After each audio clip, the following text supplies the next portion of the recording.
Welcome to Dorks on Sports, a podcast about four dorks talking about sports.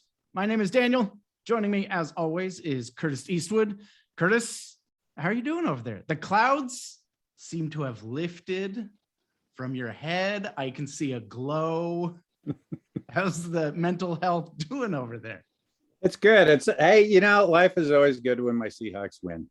Yeah. It's weird having a larger number in the loss column than it is the win column, but we've been down this road before. Yeah. It's nice to get that. It's nice to get the win column number up a little bit more. Just a little. Yeah, a little bit. Yeah. We're not too far behind yet. We're in the race for the 7th seed in the totally. Right Yeah. Yeah. I feel the same way. Alana, how are you doing over there? Okay. Yeah. It was a long weekend. I hate Halloween so much. I do not actually have the vocabulary to properly articulate how much I hate this holiday. But I do have a cute kid who dressed as a Dalek, and I dressed as the lady doctor. So yeah. And you made the Dalek costume. I did, yes. How long did that take? We did it in fits and starts over the course of about 2.5 weeks. Yeah. So that's nice. Yeah. The kid was thrilled. She actually, I don't know if you can tell in this picture, she has a little octopus pinned to her shirt or her dress, and the octopus has a frowny face on, and it's meant to be the actual body of the Dalek. Yeah. All slimy and gross. There were very few people who understood her costume, but that's the way of things. Yeah. And then we got Millie. How are you doing? How's the fantasy team? We continue to go in two directions. One in Much the like the dynasty, lost in the my Folger league, and I don't think I've ever been ranked so low in that league, so it hurts a little. But I'm just putting all my dollars in my dynasty instead. It's fine. Who's the starting quarterback for that team? Josh Allen. Ooh, Okay. Ooh, doggy. Yeah. Who are your running backs? Let's see. I've got Dalvin Cook. Okay. Got Eckler. I got Chubba Hubba. That came in handy real quick. Is that the team you got Tyler Lockett in? I do not have Tyler Lockett on that team. Okay. I do have him on my other team. And despite all the people saying not to play him this week, I did play him. Good for you. And felt super good about myself. But then I still lost by like 13 points. So that hurt. Yeah. Well, it didn't hurt. The Seahawks playing the Jaguars. Not at all. Game. That was a palate cleanser. I was afraid that we were going to play like a close game against easily the worst team in the NFL right now, but we didn't.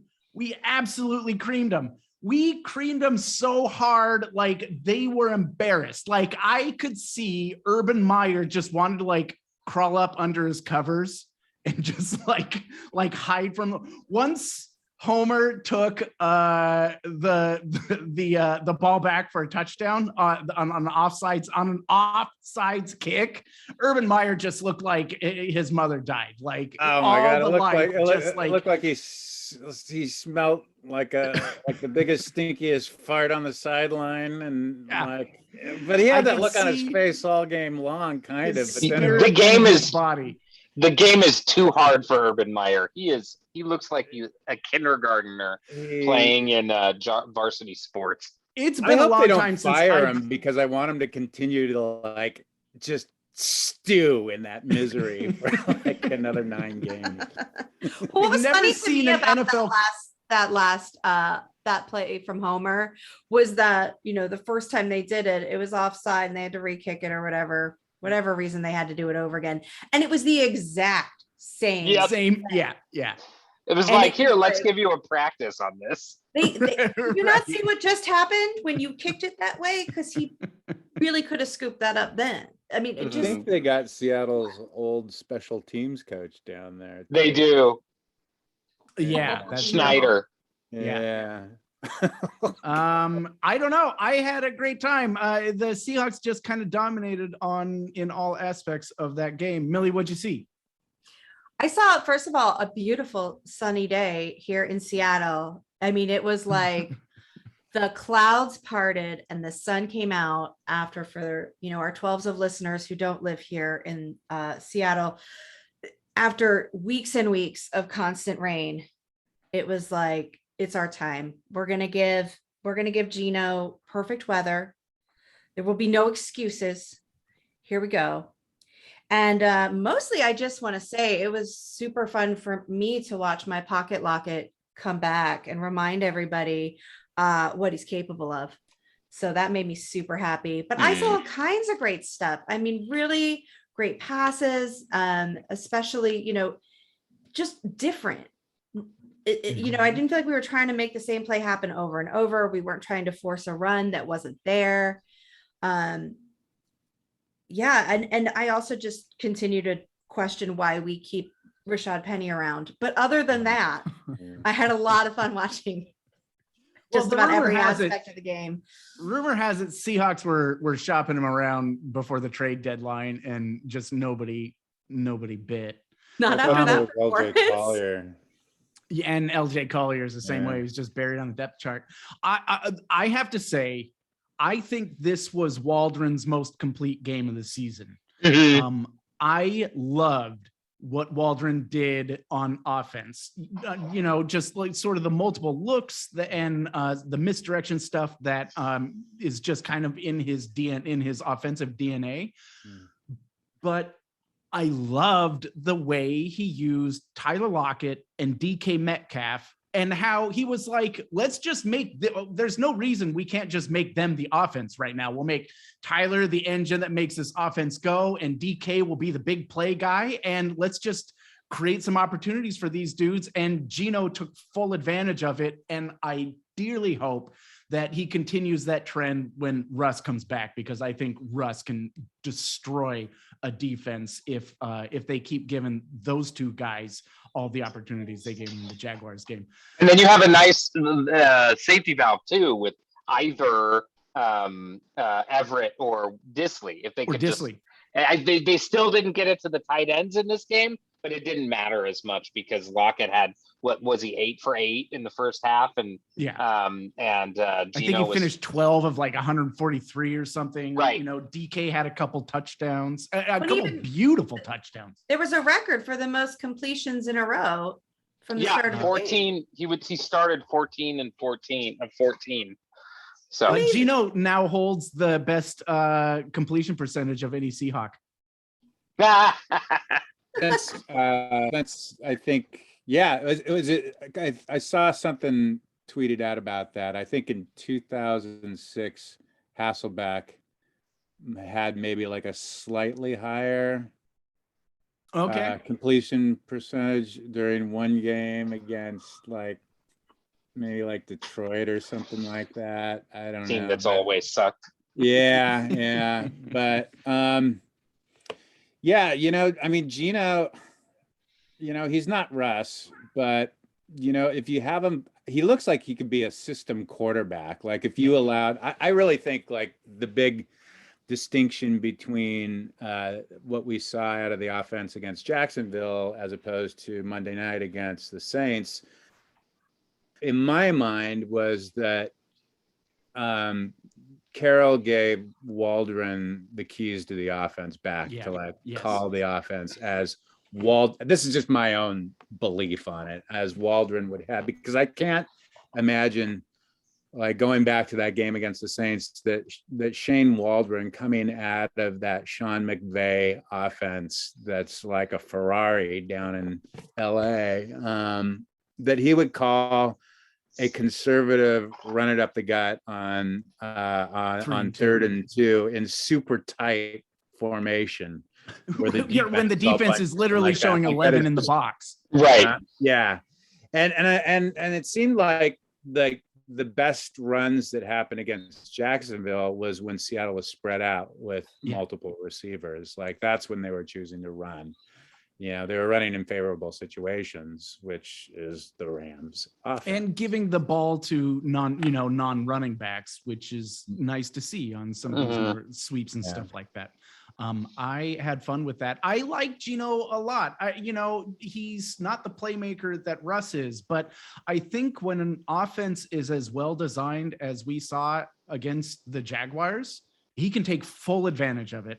He can make any throw. Some of those passes were just dimes, like on the money. He was hitting Lockett in stride. There's a lot of catch and run stuff. He put the ball right where the receiver could catch it in stride and go. Yes, some fantastic accuracy and just well-designed plays that he could execute. And I just hope that Russell Wilson is watching from the sideline and seeing that if you listen and try, maybe it will work. And just like surrender to the system a little bit. And just a little. It's also going to benefit him if he surrenders. His stats are going to get padded like crazy because the system is designed for a quarterback like Russ. So do it and it'll work. Because honestly, with a defense that is better than what we got with the Jaguars, you're not going to be able to have it quite so easy. You're going to need to be able to evade and escape and do those things that Russell Wilson can do and very few other elite quarterbacks can.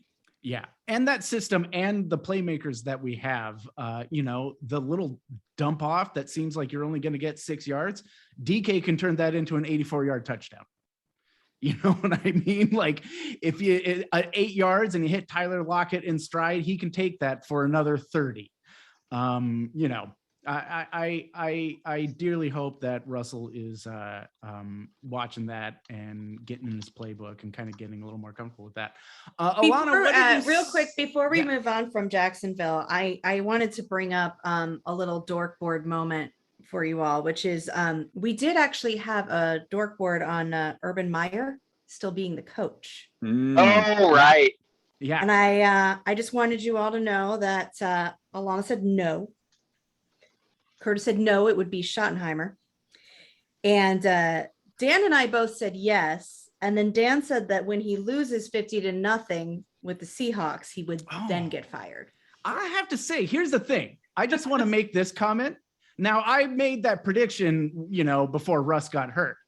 If Russ had been in this game, there's no doubt in my mind that we would have put a 50 burger on that goddamn team. I thought we were so close to a shutout. That Cardinals game from a few years ago when they won 59-0. I was at that game. Yeah. Oh, nice. Yeah. Excellent.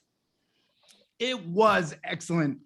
When anybody know what's the Jaguars bye week? Has it passed already? Find that out. They were. I think Urban Meyer might be going then. Check it. Anyway, it sounded like their owner down there. What's his name? Khan? He gave some sort of vote of confidence on Monday or something. I think he kind of. It was before the Seahawks. They were coming out of their bye when we played them. They were okay. Oh yeah, that's right. Yeah. That's right. That's why I thought it was going to be more competitive. It's because that's right. Yeah. So we have this team that looked really good. Even the defense was making plays for the past 3 games. I think they've held the offenses to an average of like 215 yards a game or something like that. Whereas they were giving up more than 350. We got a new cat playing cornerback that started when this trend of the defense started getting a little bit better. Curtis, are you sold on the defense?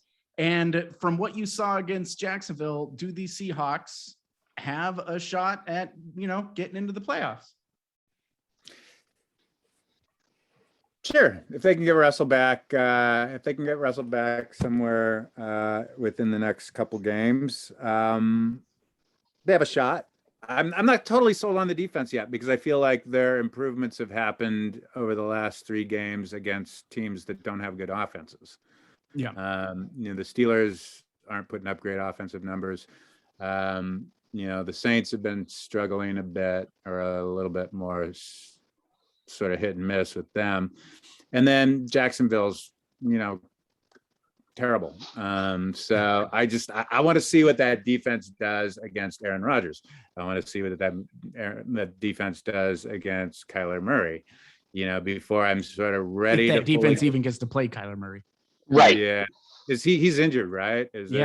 Yeah. And even if the defense gets Kyler Murray, it might be a hobbled Kyler Murray, which that's good news for the Seahawks. Yeah, that's the reason why I'm not a total buyer on Kyler Murray either. I think this happened to him last year as well. He got hurt halfway through the season, and all the wheels came off. Yeah, I gotta see what that defense does against a good offense. The last time they played a good offense, it was the Rams, and we all know what happened in that game. Although we did play the Rams pretty well. We made Matt Stafford look like Matt Stafford until he threw that bomb to Jackson, where there was 3 people right there, and they I just can't even go back to that game. Now I got to see more out of the defense. I think they can make a run. I think they can make it interesting. I wouldn't put money down on them being a playoff team, but I think that if Russ comes back and is rejuvenated and has had enough time to sort of watch the Waldron offense, from the sidelines, and maybe gain fresh perspective, that he doesn't always have to play the hero ball. I think Seattle can be an exciting, fun team to watch in December. We're certainly going to get to see that. How we stack up. We're about to see one of the best offenses in the league right now. Mm-hmm. Absolutely. Yeah. And a team that typically plays the Seahawks pretty dang tough. We haven't won in Green Bay since 1999. Woof. Yeah. It's going to be a tough game. And Aaron Rodgers, it feels like after week 1, Aaron Rodgers is on a fuck you tour. What a prick. Just what a prick. And he really hates he is not like Russell Wilson at all. No, he loves to freaking beat Russell Wilson. I think Aaron Rodgers and Russell Wilson are like the opposite ends of the quarterback spectrum, just in terms of personality and how they lead their teams. Yeah, Russell Wilson's like Obi-Wan Kenobi, and Aaron Rodgers is like Darth Maul. It's just like he's a total Sith. He's full. Can we use it? Maybe a non-Star Wars analogy that I might understand. I got 2 analogies in life. I've got football analogies and Star Wars analogies. It's like Khan and Kirk. Powerful enemies. Yes. Yeah, Khan and Kirk, or Kirk and Mirror Universe Kirk. There you go. Alana, if Russ comes back for Green Bay, what are our chances? So I think he is going to come back. I think he wants to be out there. Most of the stuff that I heard was that once the pin comes out, he needs a week. And we have a bye week. Which we got. So I'm looking at the schedule here, and I feel like Arizona won, Washington, San Francisco, and Houston. Those 4 games are W's. Easily winnable. And then we got the Rams in LA, which that's a big question mark, because who knows where they're going to be at in the conference alignment. And then we've got Bears and Lions. Those are both W's. So we've got, for me, that's 6 W's out of the next games, which puts us at 9-5. And then the question is, how does Green Bay shake out? How does the Rams game shake out? And where are the Cardinals in week 18? And I feel like we just need to win one of the 2 of Green Bay and Arizona. If we win both, we're at 500. Right. If we win both, then I think they're a playoff team. Yeah, and if we win both, they're a playoff team. Right. I agree. If we split, we've got some juice. If we lose both, I think you can put a fork in the season. Yeah, I agree with that. I mean, even if, they'll lose both, then they'll go on a 4-game win streak, then lose to the Rams, lose to the Bears, and it's over. But they win one of those games. Like, I feel like it's a really good shot. I feel good about this Green Bay game. There's only one thing I like as much as a Seahawks win, and that's a Packers loss. And so, like, I'm going to be really hoping for it. And I think that the defense, I do believe a little bit more in this defense. I still think we should fire Ken Norton, because I don't think it's him that this turnaround has been. I think it's just the players, like, making it work. Yeah. I wish we would have picked up Dan Quinn over the summer. I think you mentioned that a few weeks ago, Daniel. Look at that Cowboy defense. Look at that Cowboy defense. Yeah. No, for sure. I think I have a good feeling, because I think everybody is counting out the Seahawks. I think Russell comes back. I think we beat Green Bay. And I think Aaron Rodgers throws a gigantic hissy fit just about whatever, because he's a little whiny baby. Who I think grew out that mullet so he could have a John Wick costume for Halloween. Like, go fuck yourself, dude. Like, you are. Yeah, you're no Keanu. I think the coaching staff in Seattle believes in these players. I believe in these players. I think we have a good roster. I think John Schneider believes that. I think Pete Carroll believes that, and the rest of the coaching staff, because we didn't make any kind of trades, right?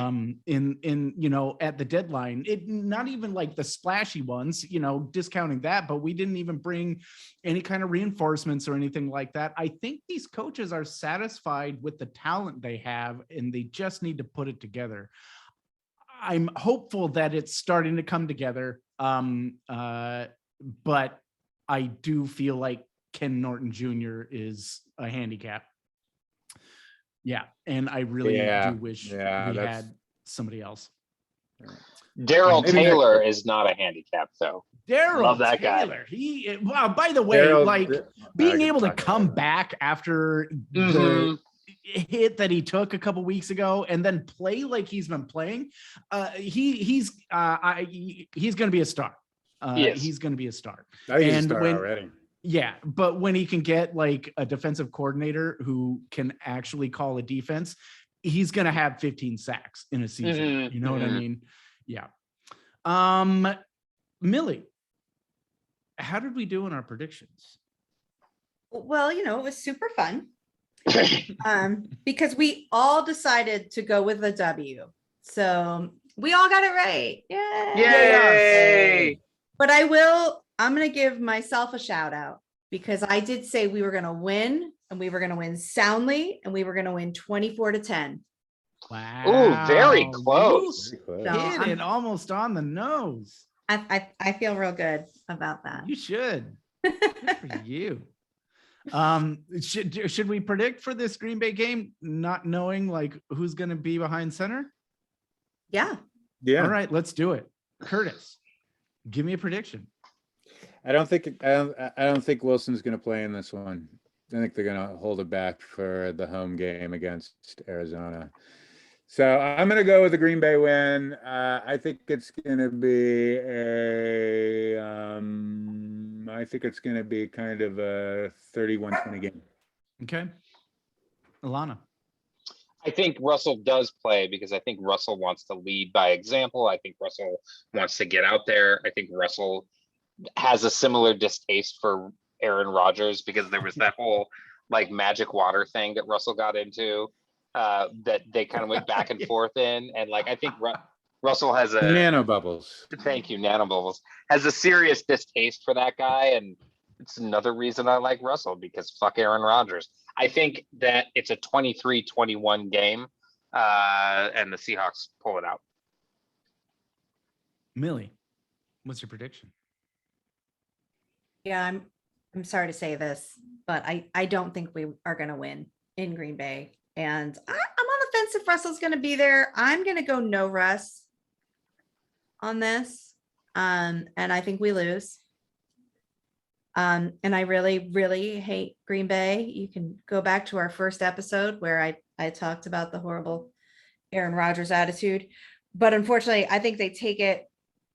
I think they're going to take it 28-17. All right. I do think Russ is coming back. I think he's coming in with a vengeance. I think the Seahawks are starting to figure some things out. Shane Waldron's going to call a great game. It's going to be a shootout, and the Seahawks are going to win at 30-28.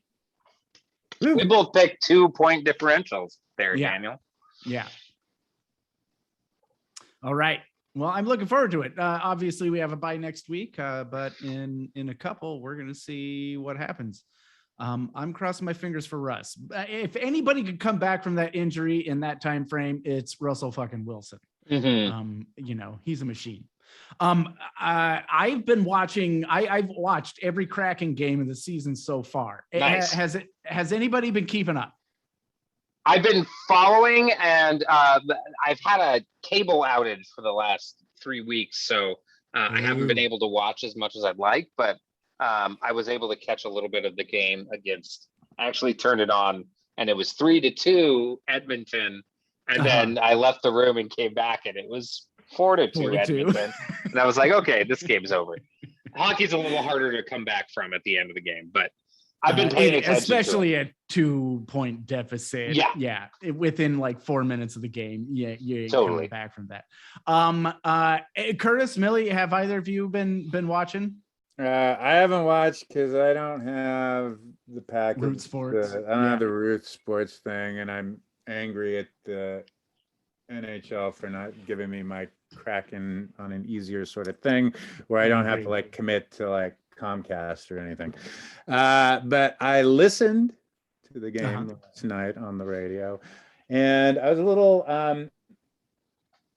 I've never been a big NHL person. I'm the first to admit this, but I'm an 80s kid at heart. Wayne Gretzky, Oilers. I kind of like the Oilers. Yeah. I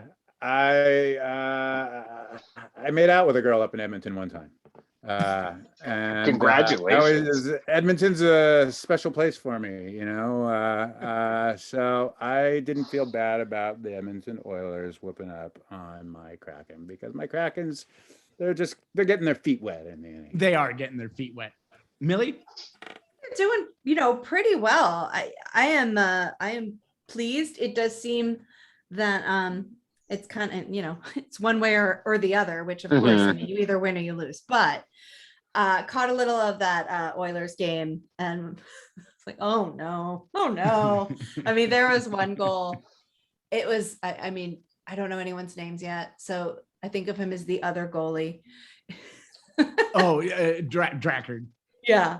It was his night, and when I started watching, it was right before there was a goal where, I mean, he just was completely turned the wrong way and they just snuck it right in. And I'm like, he's the third stringer. Their second stringer, Dreger, is actually pretty good and experienced. And he just looked like a new goalie playing some. Yeah. Edmonton has some really good players.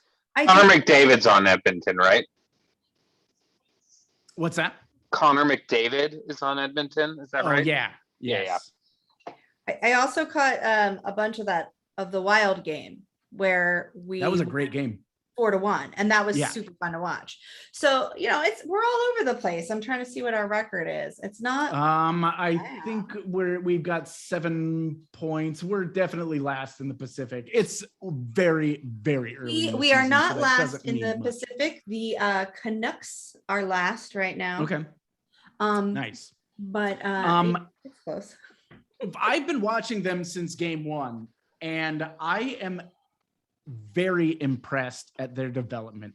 They are playing like an expansion team, and be like they should. I mean, number one, clearly the direction the GM is and the coach is going for is getting the young talent before they're superstars, right?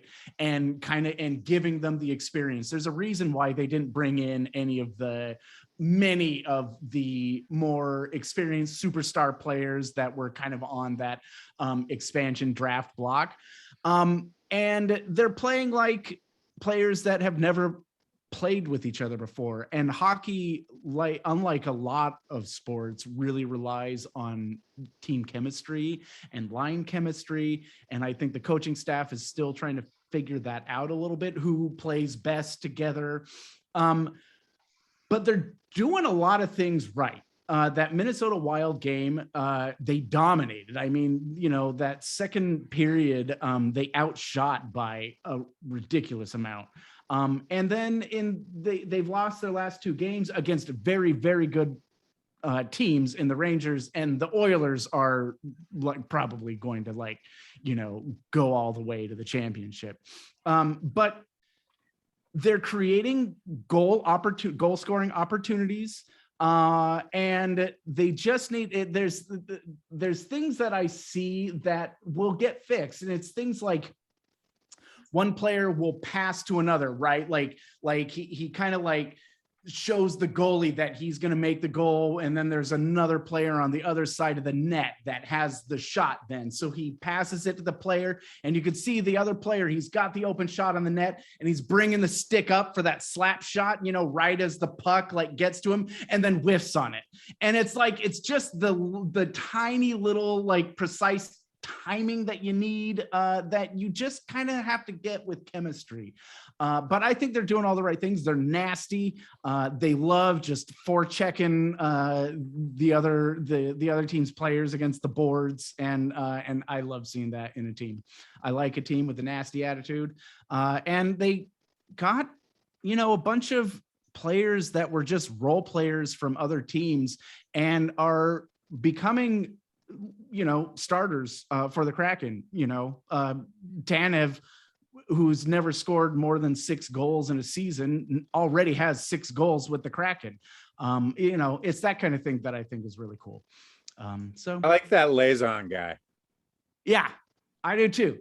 I do too. He likes throwing his body around. I want goons. Yes. Yeah, exactly. The Kraken has a lot of them. Tanev is a goon too. They love the Hanson brothers. I need goons. I think the Kraken have the most penalty minutes in the NHL right now, which I like that. I think that's good. That means they're beating up some guys. They're bullies. Yeah. I like that. Anyway, I might get a Lazon jersey. There you go. There you go. Shall we move on to Dorking? Sure. Let's do it. Curtis, what are you dorking out about? Oh my goodness. I finally, after months of people pestering me if I've been watching the show, I finally checked out and binged in 2 days Reservation Dogs. Now you have an indigenous background, is that right? I am Native American by way of my grandmama. Was raised on the Lummi Indian Reservation, even though I'm not Lummi myself.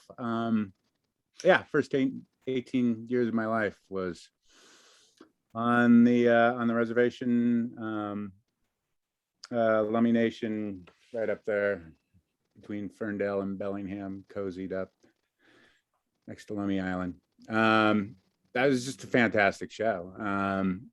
I know Wakiki produced it and everything, and so I was anticipating it was going to be pretty funny, but it really it struck a nerve with me in ways in which I wasn't expecting. Maybe subconsciously, that was one of the reasons why I was putting it off, just because sometimes source material is not that hits kind of closer, isn't always the first thing I want to grab towards, but. For the first time, I feel maybe kind of in my life, I sort of felt a sense of representation, I've always sort of viewed myself a bit of a mutt, and just sort of seemed a story that's so fluently reservation life. It was just spectacular. Now this takes place in Oklahoma, but Oklahoma, a lot of your growing up represented in that show. So yeah, that's kind of one of my favorite moments in the season was when one of the kids was at the tribal clinic, and he was talking to the Korean American doctor that was there. It was a really funny scene. And there was this whole exchange about like, what, you're Chinese? No, I'm Korean. Oh, what are you, Inuit? Sort of thing like that. And it's so I think that I've had a lot of non-native friends asking me about this show.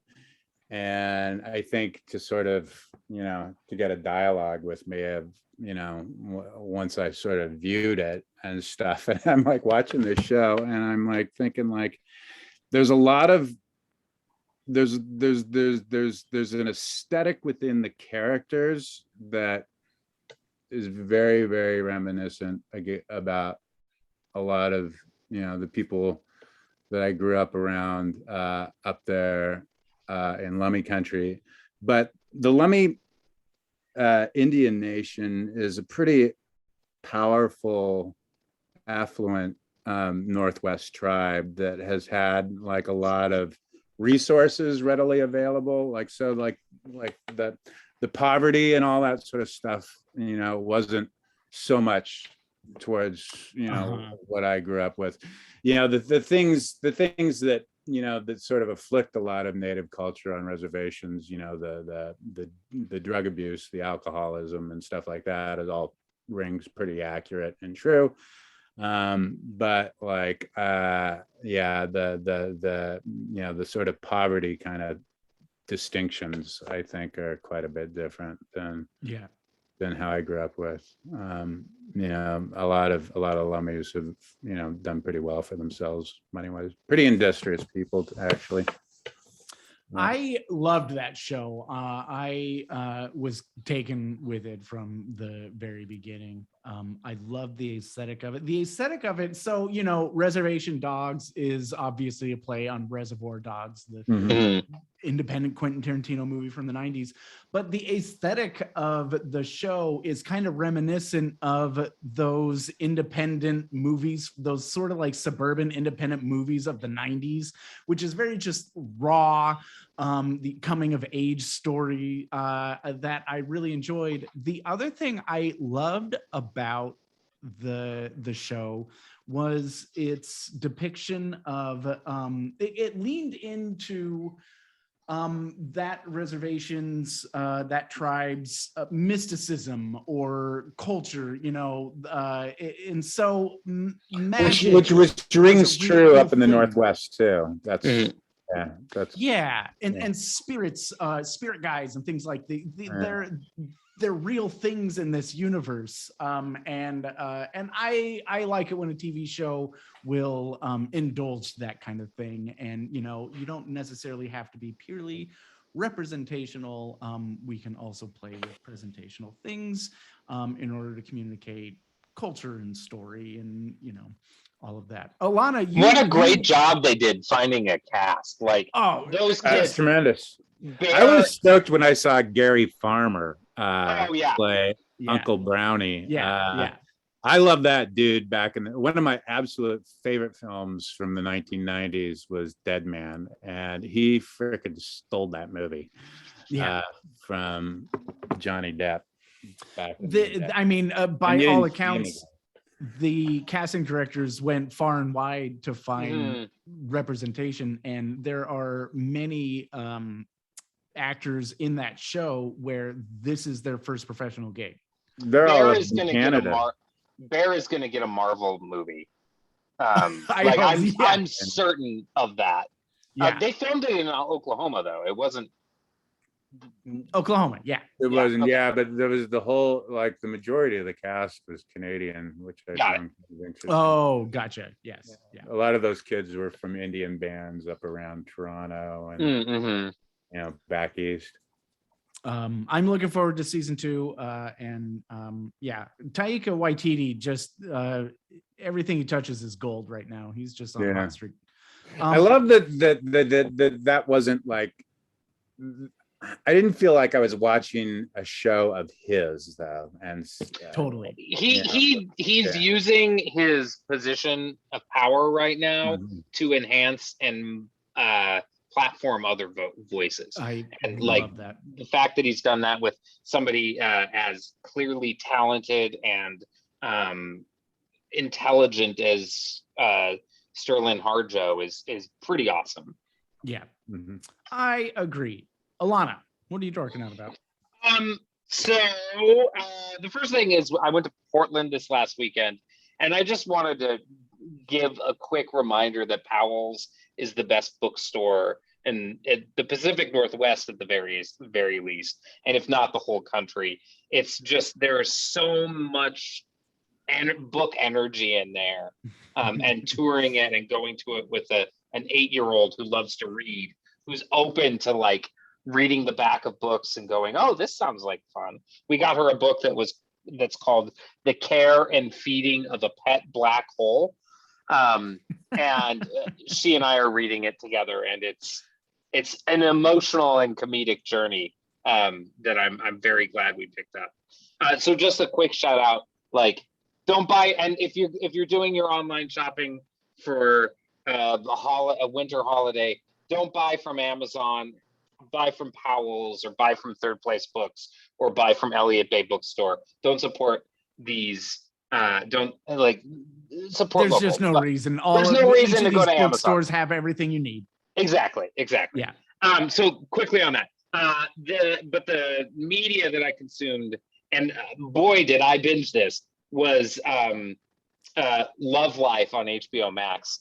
It's basically it's a rom-com, and it takes the premise that it's basically How I Met Your Mother condensed into a season. So, okay. Which is great, because How I Met that like really hard formula, almost mathematical presentation of a story like that, where you're like checking off beats, is something that I really enjoy, because it really engages both sides of my mind, where like this creative storytelling and this like, oh, check mark there. It makes a lot of sense. And so the first season is focused on a character named Darby, played by Anna Kendrick. And it's a very like traditional rom-com, like she meets some people, she has relationships with some people, she moves on from those people. It covers like, I want to say about a decade of her life. And at the end, you do meet her person. But the thing that was really successful about it is, or like intriguing to me, is you meet her person, and then you do not get to know her person at all. It ends with a focus tight shot on her, and it's like you see everything that she's gone through over the course of the season, and all the experiences she's had, and how that's made her evolve, and how that's given her the life that she has now, a life that she didn't expect, that she's kind of like engaged in now. So it's really good, really smart storytelling. Season 2, there are 3 episodes into season 2. Instead of focusing on Anna Kendrick, it's focused on William Jackson Harper, who's Chidi from The Good Place. Oh, I love him. And it's like steering really hard toward this like classic R&B sound in terms of the music. It's very consciously about Black love, and in kind of knowing that they were bringing in a different type of character, the showrunner and creator brought in a Black woman to co-show run it with him, so that the voices would be more authentic throughout. Awesome. And William Jackson Harper, I mean, like, charming, hot dude, like he can get attractive, charming, great actor, funny, yoked as fuck. Like funny, surprisingly yoked as fuck. Yeah, and it's this season is like it's kind of almost playing more of as a two-hander with him and Jessica Williams, who was she was a correspondent on the Daily Show. Yeah, and most people thought she would take over. Yeah, so she should have taken over, but yeah. Right. Although I love Trevor Noah as well. Yeah. It's so charming. It's so charming, smart storytelling. Looks like they get into the pandemic in a different way this year, so I'm interested about that. But the most of all, the thing that I'm like, ooh about is that they're going to do a season 3. I'm fairly certain that it's going to get renewed. And it's like, well, we go from white woman and we go to Black man. What's the next step? And for me, that's trans woman. Trans. Like, they could do a rom-com that is centered on a trans woman and cast Patty Harrison, and it would be like absolutely revolutionary television. I would love that. And like, or cast a trans man, that's fine. But really, like, fuck Dave Chappelle, cast a trans woman. And there are plenty of options. There was an HBO show called High Maintenance, and yes. I think their best episode focused on trans characters and casting actual like trans actors, like big revelation. Maybe I missed that one. We watched for a while, but we didn't. It's in the last season. Okay. The one that they did with Dan Stevens before they moved to HBO. So he played a stay-at-home dad, but he was also a cross-dresser. And it was like, oh my God. Like, and this was like right after I came out, and I was like, oh geez. Oh geez. It's too much me. I won't talk too much about it because everybody's talked about this, but you know, there's the Sopranos prequel that came out, The Many Saints in Newark, and in anticipation of that, it's been a long time since I've watched it. I've been rewatching The Sopranos on HBO, and I mean, fantastic show. We all know this, you know, but rewatching it 20 years later was interesting because I can see the DNA of all of the prestige TV we have right now.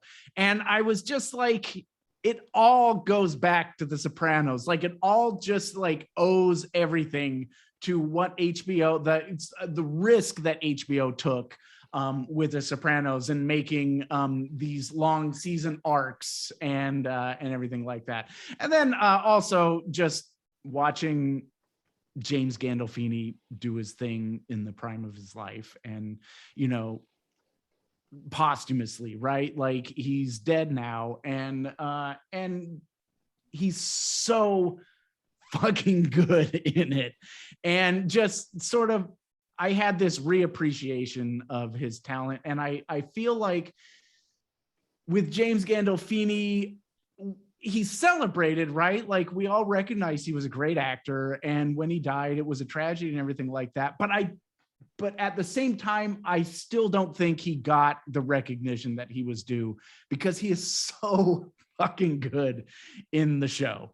And then lastly, the other thing I wanted to comment about The Sopranos as I was watching it is just how deeply Italian it is. Like, culturally, there's so much about the food and a lot of even the toxicness of some of these old, especially, you know, East Coast American Italian families, and the way they treat masculinity. And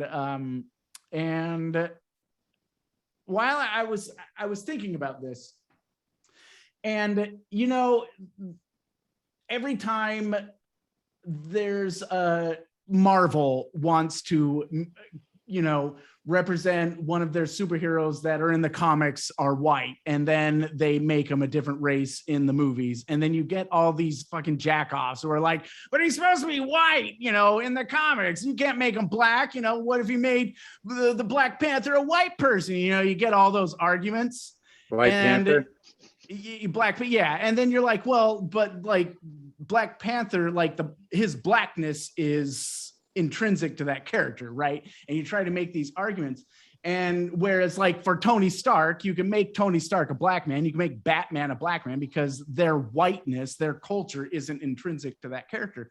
And I was thinking about this, I was like, because watching The Sopranos, like, it's not that the whiteness is intrinsic to Tony Soprano and these guys, it's the culture, it's the ethnicity, it's the Italianness of it. And it's like, you know, as a white person, I don't have a culture. You know what I mean? Because I'm at the top of the pyramid, you know, in terms of privilege. But these, you know, these guys on the East Coast who grew up in these Italian families who have a history of these years and years and years ago of being oppressed and stuff like that, they do have a culture, like a very specific culture, Anyway, I was just thinking about that, and I was like, well, there you go. Like, yeah, maybe Tony Soprano can't be a person of color or whatever, but he has to be Italian.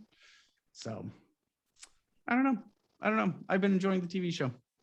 I have that same association of sort of, you look at the beginnings of certain types of storytelling, and one of my all-time favorite shows was Homicide: Life on the Street.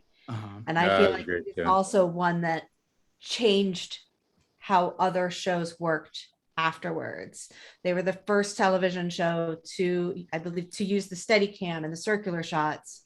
And the way they told their stories and the way they told these gritty cop stories was just a whole new world for television. Yeah, and I was always very impressed that NBC kept that show running for 7 years.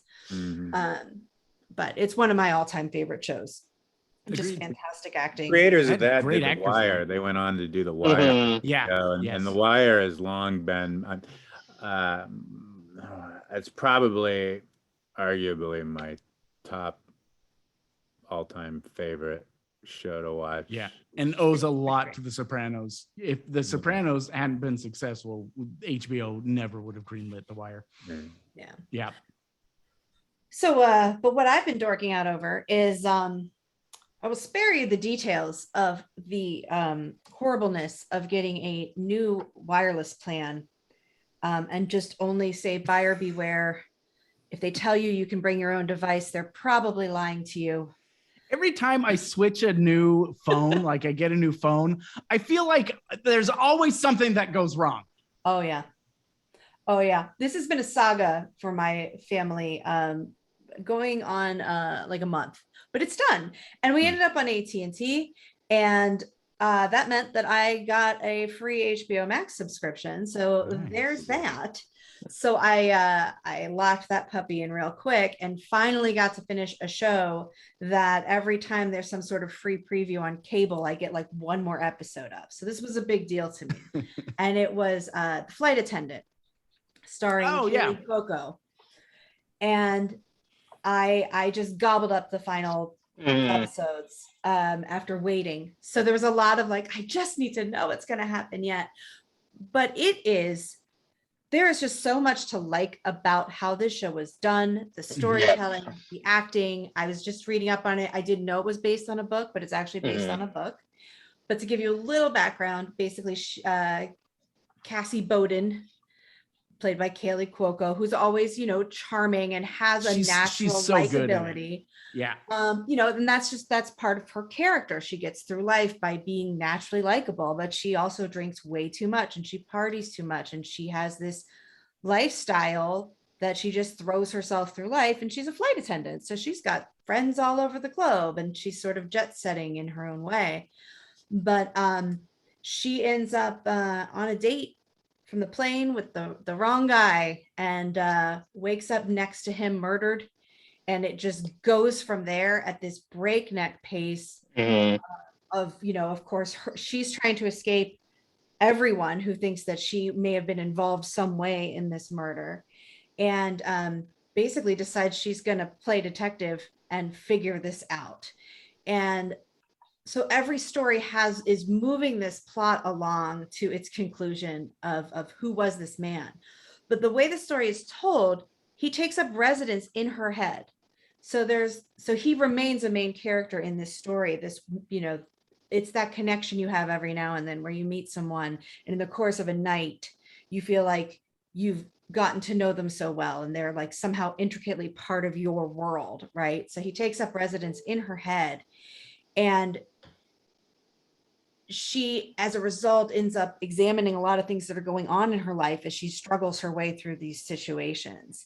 So it is considered a comedy, and it's very funny, and it's, kind of a spy adventure kind of thing, but it's also this look into herself and who she is, and recognizing trauma that she had never allowed herself to recognize, reconciliation within that with her family and her friends, and confronting her alcoholism. It's all in there in these layers, and it fits together in this really beautiful way that by the time you get to that final episode, it's just really satisfying. Yeah, I agree. Fantastic show. And like you, I highly recommend it. Now that you got HBO Max, I have recommendations for you. I have a recommendation for you. And this is, I debated bringing this one up this weekend, and I might do it next pod, but Game of Thrones. I want you to watch Succession. Yes. Okay. Yeah, and I've seen because Game of Thrones. I want to talk about it because I love Succession. It is a total caught up. Guilty so pleasure. We can talk about it. Yeah. Okay, good. Let's watch some Succession and because I want to talk about it. All right. You got it. And Love Life is also high on my list. Hacks too. All right. Yeah, watch some HBO and get the Reservation Dogs, because it really is a terrific show that is unlike a lot of stuff out there, and that's what I like about it. We're not going to be here next week. Seahawks got a bye week, so we're going to take a bye week. But we'll be back 2 Wednesdays from now. We're here every Wednesday. Check out Curtis's blog. We got 12thlife.com. He's got some great insights. There's going to be some fun stuff coming up within the next week during the bye. I'm looking forward to it. Nice. You know, I know Curtis like a brother, and yet I look forward to his blog every time he has a post. All right. My name is Daniel. For Curtis, Alana, Millie, the rest of 12s, say goodbye and go Hawks. Go Hawks. Go Hawks.